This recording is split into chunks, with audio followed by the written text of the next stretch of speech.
টানা ছুটিতে পর্যটকের ঢল নেমেছে পর্যটন নগরী কক্সবাজার সমুদ্র সৈকতে। সুগন্ধা থেকে লাবণী, কলাথলি থেকে ইনানি পর্যন্ত বিস্তীর্ণ বেলাভূমি পরিণত হয়েছে উৎসবের নগরীতে।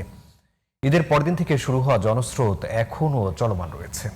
কক্সবাজার প্রতিনিধি ওমর ফারুক হিরুর তথ্য ছবিতে আরো জানাচ্ছেন জামান আশরাফ। কক্সবাজার সমুদ্র সৈকতের সুগন্ধা, লাবণী ও কলাতলি পয়েন্ট, যতদূর চোখ যায় শুধু মানুষ আর মানুষ। ঈদ উল ফিতর, স্বাধীনতা দিবস ও সাপ্তাহিক ছুটিতে কর্মব্যস্ত মানুষ ভিড় করছেন সমুদ্র সৈকতে। কেউ সমুদ্রের লোনা জলে ডুবে ক্লান্তি ধুয়ে নিচ্ছেন, কেউ বা বালিয়াড়িতে বসে উপভোগ করছেন সাগরের হিমেল হাওয়া, আবার কেউ বা উল্লাসে মেতেছেন বিচ বাইক, ঘোড়া কিংবা জেটস্কিতে চড়ে। আমার মেয়েকে নিয়ে প্রথমবার আমি সমুদ্র সৈকতে আসছি। আমার মেয়ের প্রথম সমুদ্র দেখা মেয়েকে নিয়ে, আলহামদুলিল্লাহ। ভাষায় প্রকাশ করা যাবে না, এত ভালো লাগতেছে। অনেকবার আসা হয়েছে লাইফে। এবারের ছুটিতে প্রায় 4 লাখের মতো পর্যটকের সমাগম হয়েছে বলে জানান পর্যটক সংশ্লিষ্টরা। ভ্রমণে আসাদের সুরক্ষায় সক্রিয় রয়েছে লাইফগার্ড। এছাড়া নিরাপত্তা নিশ্চিতে কঠোর অবস্থানে রয়েছে প্রশাসন।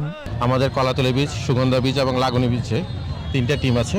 তারা যারা কক্সবাজারের পানিতে নামছে, যারা পর্যটক আছেন, তাদের নিরাপত্তার জন্য 24 ঘন্টা 2 শিফটে কাজ করে যাচ্ছে। এছাড়া সাদা পোশাকে আমাদের টুরিস্ট পুলিশের লোকজনে কাজ করছে, যেন আমাদের কোনো টুরিস্ট ভদ্র মহিলাকে বা বোনকে যেন কোনো ধরনের হয়রানি করতে না পারে।